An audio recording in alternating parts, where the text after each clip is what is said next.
नमस्कार, ज्ञानपुरी चैनल में आप सभी लोगों का स्वागत है। बहुत सारे लोगों का कमेंट आता है कि सर मैं तो कितनी बार फॉर्म भर दिया लेकिन मेरे बच्चे का तो लॉटरी में नाम ही नहीं आता है। क्या करूं सर ऐसे कि मेरे बच्चों का दिल्ली के प्राइवेट स्कूल में नर्सरी केजी या पहली क्लास में या क्लास सेकंड से क्लास 9 तक के जो फ्रीशिप के थ्रू फॉर्म भरा जाता है, ईडब्ल्यूएस के थ्रू फॉर्म भरा जाता है, उसमें बच्चे का लकी ड्रॉ में नाम आ जाए और मैं अपने बच्चे का इसमें करा सकूँ। इसकी जानकारी दूँगा आपको कि आपको क्या करना चाहिए कि आपके बच्चे के एडमिशन होने के चांस बढ़ जाएँगे। कई लोग तो ये भी पूछते हैं सर कि हमें क्या केवल ईडब्ल्यूएस वालों बच्चों का ही नाम आता है क्या? तो क्या हमें ईडब्ल्यूएस कैटेगरी से फॉर्म भरना चाहिए? इसकी भी जानकारी दूँगा कि आपको ईडब्ल्यूएस से भरना चाहिए या डीजी से भरना चाहिए। और फॉर्म भरने के लिए क्या दिल्ली का होना ज़रूरी है? ये सारी जानकारी आपको बताऊँगा। जानकारी जानने से पहले जो लोग चैनल पे पहली बार आए हैं, चैनल को सब्सक्राइब कर दें। वीडियो अच्छी लगी तो इसे लाइक करें, शेयर करें, कमेंट करें, बताएँ कि इन्फॉर्मेशन आपको कैसी लगी। देखिए ईडब्ल्यू डीजी या फ्रीशिप का फॉर्म भरने के लिए आपको दिल्ली का होना ज़रूरी नहीं है, लेकिन जी हाँ, आप किसी भी स्टेट से हों, लेकिन अगर आप दिल्ली का निवास प्रमाण पत्र आपके पास है, रेजिडेंस प्रूफ है, तो आप फॉर्म भर सकते हैं और अपने बच्चे का रजिस्ट्रेशन करा सकते हैं। दूसरी बात, क्या केवल ईडब्ल्यूएस वालों बच्चों का ही नाम आता है क्या लॉटरी में? देखिए, आप सबको बताना चाहता हूँ फिर से, जिन बच्चों का जो कैटेगरी है, उस कैटेगरी से फॉर्म भरें, डॉक्यूमेंट्स सही होना चाहिए। फिर से सुनिए, डॉक्यूमेंट्स पूरे होने चाहिए और सही होने चाहिए।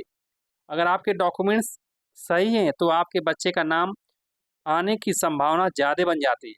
अगर आप ईडब्ल्यूएस कैटेगरी से आते हैं, तो आपके पास ईडब्ल्यूएस के जितने सर्टिफिकेट सब होने चाहिए।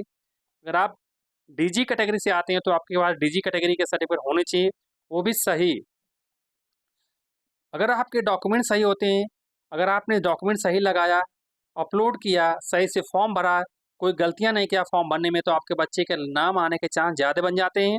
और ज़्यादातर कोशिश करिए कि शुरू में ही अपने बच्चे के ट्राई कर लीजिए। मतलब नर्सरी क्लास, केजी क्लास, पहली क्लास की बात कर रहा हूँ कि नर्सरी क्लास में अगर बच्चों का ज़्यादा नाम आता है, तो नर्सरी क्लास में जो फैमिली भरती है अपने बच्चों को, उनके बच्चे का लॉटरी में नाम ज़्यादा आते हैं। तो अगर पहले ही ट्राई कर लेंगे, तो आपके चांस बन जाते हैं। डॉक्यूमेंट सही होने चाहिए, समय से फॉर्म भरें, जल्दी-जल्दी ना करें और फॉर्म में कोई गलतियाँ ना हो। अगर ये सारे काम करते हैं, तो आपके बच्चे का लॉटरी में नाम ज़्यादा आते हैं।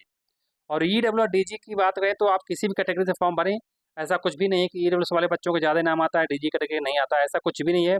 मैंने खूब पेरेंट्स को देखा हूँ, कमेंट करते हुए भी देखा हूँ, डीजी कैटेगरी में थे, लेकिन उनके बच्चों का नाम लकी ड्रॉ में आया और वो एडमिशन करा के अपने बच्चों को पढ़ाई कर रहे हैं। तो मैं आप सबको बताना चाहता हूँ, ऐसा आप बिल्कुल कन्फ्यूजन मत रहिए। आप ईडब्ल्यूएस से हैं, तो ईडब्ल्यूएस कैटेगरी से फॉर्म भरिए, डीजी कैटेगरी से तो डीजी कैटेगरी से फॉर्म भरिए, लकी ड्रॉ में ज़रूर नाम आएगा। जी हाँ, और फॉर्म भरने के लिए आपको फिर से मैं बताना चाहता हूँ, अपने डॉक्यूमेंट सही रखिए। फॉर्म कब तक निकलेगा, कई लोग ये भी पूछ रहे हैं, तो मैं आप सबको बताना चाहता हूँ, फॉर्म निकलने की पूरी संभावना दिसंबर से स्टार्ट हो जाते हैं और जनवरी फरवरी तक जाते हैं। ओपन सीट के फॉर्म निकल जाते हैं, 75% सीटों पे एडमिशन होता है, उसके बाद 25% सीटों पे ईड और डीजी कैटेगरी के बच्चों का होता है। तो आप लोग ध्यान सुनिए, सबसे पहले ओपन सीट कैटेगरी यानी जनरल कैटेगरी के बच्चों का फॉर्म भरा जाता है, इसके बाद 25% सीटें रिजर्व होती है, जो ईडब्ल्यू डीजी कैटेगरी के लिए फिल किया जाता है। तो डॉक्यूमेंट्स तैयार रखिए और जैसे चीज़ें सब होंगी, फॉर्म निकलेगा, कोई नोटिफिकेशन आएगा, मैं ज़रूर इन्फॉर्म करूँगा। और जी हाँ, बहुत सारे लोग कमेंट कर रहे हैं कि सर दूसरी लिस्ट कब तक आएगी, इसकी जानकारी दीजिए। तो देखिए, जानकारी मिलते ही आपको कहने की ज़रूरत नहीं होगी, मैं फिर से बता रहा हूँ, आपको कहने की ज़रूरत ही नहीं होगी। मैं जैसे कोई जानकारी मिलेगी, आप लोगों से ज़्यादा एक्टिव रहता हूँ, ज़्यादा सर्च करता रहता हूँ इसके बारे में कि दूसरी लिस्ट जैसे आए, मैं अपनी ऑडियंस की बात लेके जाऊँ। जो लोग गलत भी बोलते हैं, उनके लिए भी खुशी मिले, जो सही बोलते हैं, उनकी तो कोई बात ही नहीं कर रहा हूँ। बहुत लोग कमेंट करके गलत भी बोलते हैं कि बार-बार वीडियो बनाते हैं, लेकिन मैं वीडियो इसलिए बनाता हूँ क्योंकि आपके कमेंट आते हैं बार-बार, इसलिए मैं वीडियो बनाता हूँ। और मेरा तब तक वीडियो जाएगा जब तक दूसरी लिस्ट आ ना जाए। मैं भी ये प्रॉमिस करता हूँ। और हाँ, नए सत्र के लिए भी वीडियो लेके आ रहा हूँ। बहुत सारे टॉपिक पर प्लेलिस्ट आ रही है, ईडब्ल्यूडीजी एडमिशन से रिलेटेड, डॉक्यूमेंट्स रिलेटेड, एज से रिलेटेड, एक्स्ट्रा ये जितने भी प्रश्न होते हैं, सारे को लेके वीडियो लेके आ रहा हूँ चैनल पे। बहुत जल्दी आ रही है, धीरे-धीरे आ जाएँगी। इसके अलावा आप जानकारी क्या जानना चाहते हैं, कमेंट सेक्शन में कमेंट करिए। तब तक thanks to all and all the best.